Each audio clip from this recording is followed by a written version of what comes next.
welcome to As It Is. I'm Gigi, and today I want to talk about something people always find weird about me. Someone once asked me, how can you watch 10 crime documentaries in a row, but you can't survive 5 minutes of a horror movie? Honestly, they're right. I hide behind pillows, I mute scenes, I negotiate with the TV screen like it can hear me. But crime documentaries, I watch them calmly, almost comfortably. And I finally figured out why. I'm not watching for the crime. I'm watching for the tea behind the murder. For people like us, the crime documentary people, it's basically gossip. Not shallow gossip, human gossip. The deepest kind. When I watch a crime documentary, I'm not waiting for the crime scene. I'm watching the childhood photos, the awkward school picture, the ex who said they were amazing at first, the tiny moments no one thought matters, the things everyone ignored because they felt too small.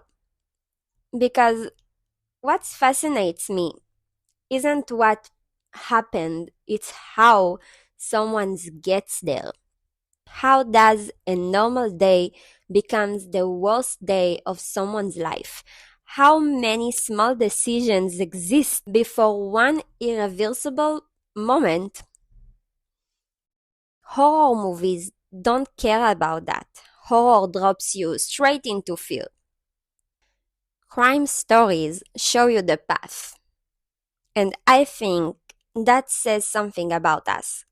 We are not addicted to darkness. We are addicted to understanding. Horror feels random. A monster appears, someone runs, someone dies. There's no emotional logic, just fear of the sake of fear.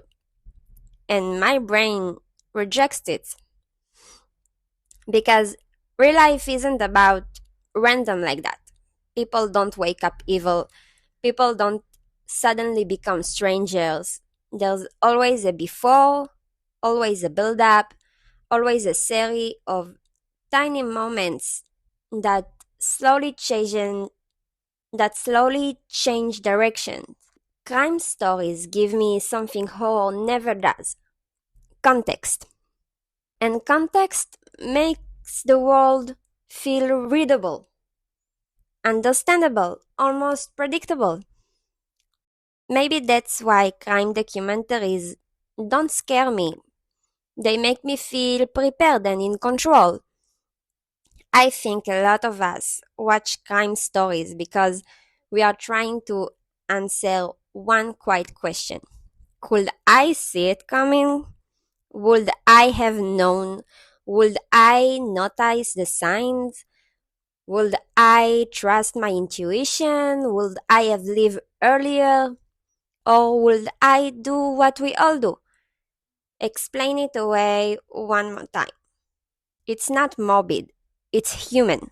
There's a whole scene in social media of men who loves to mock women for watching crime documentaries, and honestly, girls just want to be girls. Let us be the girls we want to be, which is the girl who watches crime documentaries and get fascinated by the gossip behind the murder.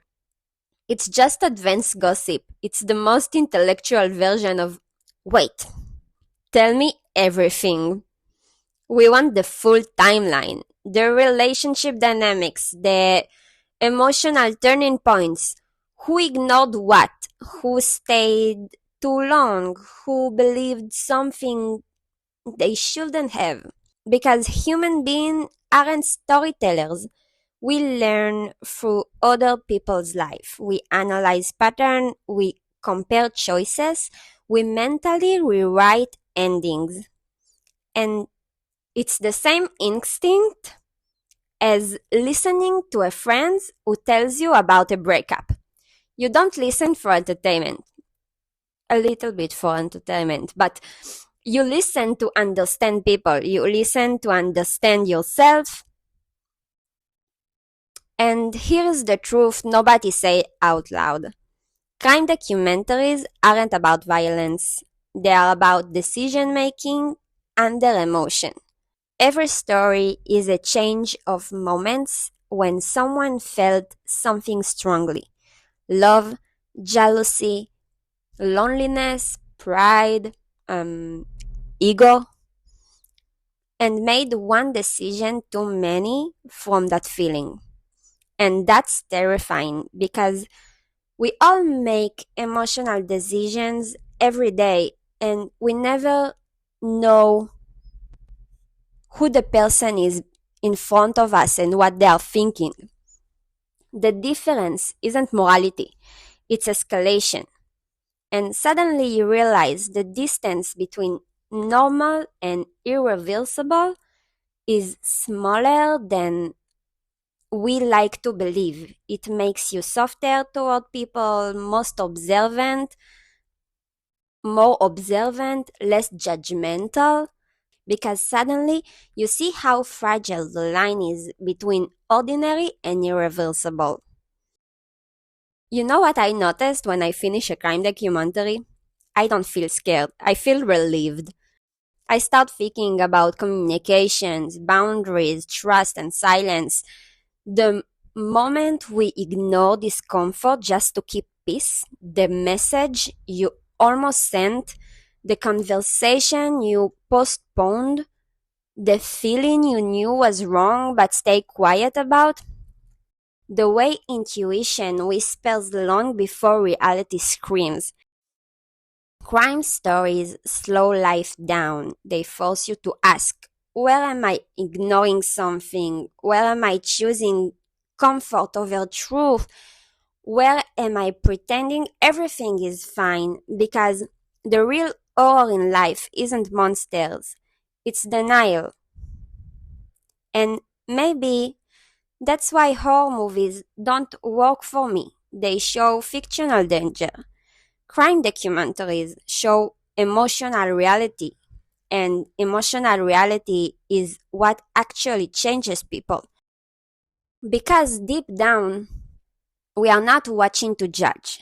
We are watching to understand how humans break and how humans survive. And maybe we are also watching to reassure ourselves I'm paying attention, I'm learning, I won't ignore my intuition. Maybe that's the only protection any of us really have.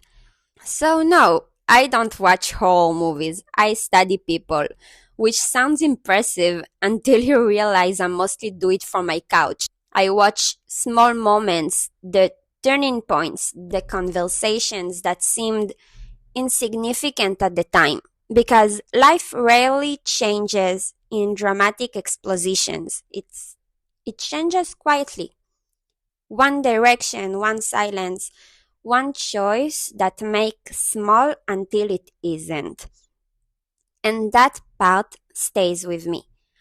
Crime stories aren't about death to me. They are about decisions, and maybe understanding decisions is just another way of trying to understand ourselves. Thank you for listening. I'm Gigi, and that was As It Is.